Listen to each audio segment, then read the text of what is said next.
Assalamualaikum warahmatullahi wabarakatuh. Pada kesempatan kali ini, tema yang akan saya berikan yaitu tentang bidang belajar. Dengan judul, bagaimana sih cara belajar yang efektif dan efisien itu? Sebelum kita masuk pada materi pembahasan kita kali ini, kita harus mengetahui dulu apa tujuan dari diberikannya materi layanan ini. Jadi, standar kompetensi kemandirian peserta didik yang ingin dicapai yaitu mencapai kematangan intelijensi. Kemudian tujuan dari layanan, yang pertama, peserta didik mengetahui hakikat belajar. Kemudian, peserta didik dapat mengetahui dan menerapkan cara belajar yang efektif dan efisien. Baiklah, untuk sekarang mari kita masuk kepada materi pembahasan kita pada pertemuan kali ini, yaitu yang pertama akan kita bahas mengenai pengertian belajar yang efektif dan efisien. Jadi, apa sih itu belajar yang efektif dan efisien? Belajar efektif dan efisien adalah sebuah proses belajar yang menyenangkan, terjadwal dengan baik, tidak menghabiskan banyak waktu, tetapi tetap bisa mendapatkan hasil yang maksimal demi mencapai keberhasilan dalam sebuah proses belajar. Dalam proses belajar, ada hal yang harus kita ketahui, yaitu bahwa dalam belajar, otak kita juga dipengaruhi oleh kondisi fisik kita. Kalau misalkan kondisi fisik kita sedang lelah, maka otak juga tidak akan dapat bekerja dengan maksimal. Kalau otak tidak dapat bekerja dengan maksimal, maka informasi yang kita terima pun tidak dapat disimpan dengan baik oleh ingatan kita. Akibatnya, informasi yang pernah kita terima tidak akan dapat kita pergunakan lagi di saat kita membutuhkannya. Dalam kegiatan belajar, kita perlu untuk membuat rencana belajar agar menjadi efektif. Yang pertama yaitu berikanlah waktu yang cukup untuk tidur atau istirahat, makan, dan juga kegiatan hiburan. Yang kedua, prioritaskan tugas-tugas. Yang ketiga, luangkan waktu untuk diskusi atau mengulang bahan sebelum kelas. Keempat, atur waktu untuk mengulang langsung bahan pelajaran setelah kelas, dan ingatlah bahwa kemungkinan terbesar untuk lupa terjadi dalam waktu 24 jam tanpa review.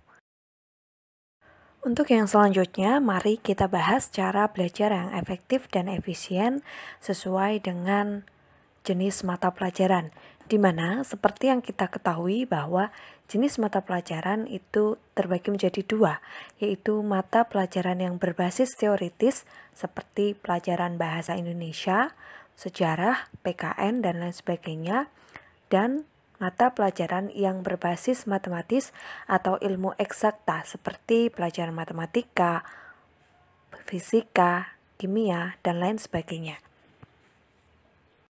Untuk yang pertama, kita bahas terlebih dahulu cara belajar efektif dan efisien untuk pelajaran yang berbasis teoritis. 1. Ciptakan suasana belajar yang nyaman. Ada banyak cara untuk menciptakan suasana belajar yang nyaman, tergantung gaya belajar yang sesuai dengan kalian. Ada yang belajar sambil mendengarkan musik, suasana hening, belajar di tempat-tempat yang sejuk dan nyaman seperti di taman, di sawah, di perkebunan, dan lain sebagainya. 2. Merangkum materi pelajaran atau membuat mind mapping. Kegiatan ini sangat penting. Kenapa? Karena jika kalian membaca satu buku, maka akan butuh waktu yang sangat lama untuk menyelesaikan. Jadi, carilah intisari dari pelajaran tersebut kemudian dipahami. Yang ketiga, metode mempersingkat atau memodifikasi menyerupai nama sesuatu. Untuk mempermudah hafalan, kalian bisa gunakan singkatan nama-nama yang hampir mirip untuk mengingat materi. Ini sangat efektif digunakan dan otak tidak terbebani dengan hafalan-hafalan yang berat. 4. Mengingat yang dipelajari. Setelah belajar beberapa waktu, tutuplah buku pelajaran tersebut dan kalian bisa memejamkan mata untuk menggambarkan yang dibaca. 5. Belajar rutin, tapi jangan terlalu lama. Dengan rutin belajar, kalian akan semakin mudah untuk mengingat hal yang sudah kalian pelajari.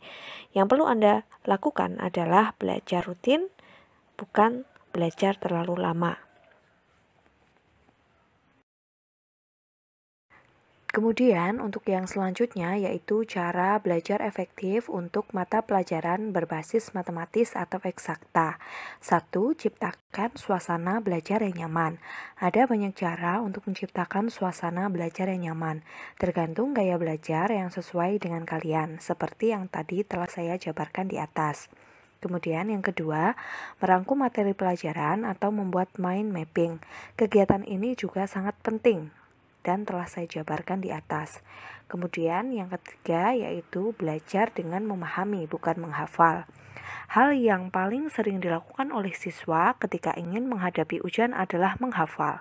Dan sebenarnya hal ini sah-sah saja, akan tetapi kurang efektif. Jadi untuk lebih efektifnya adalah dengan memahami teori pelajarannya. Keempat, belajar dengan praktik. Mempraktikkan semua materi yang pernah diajarkan oleh guru akan membuat kalian jauh dari kebosanan dan membuat suasana belajar lebih menyenangkan. Misalnya pelajaran IPA, fisika, matematika, kalian harus lebih banyak berlatih. Dan kelima, belajar secara berkelompok. Belajar secara berkelompok ini sangat penting untuk meningkatkan minat dan semangat belajar. Dengan teman sebaya akan lebih leluasa mendiskusikan hal-hal sulit yang tidak kalian pahami. Dengan demikian akan mempunyai semangat untuk belajar tanpa ada rasa malu ataupun minder.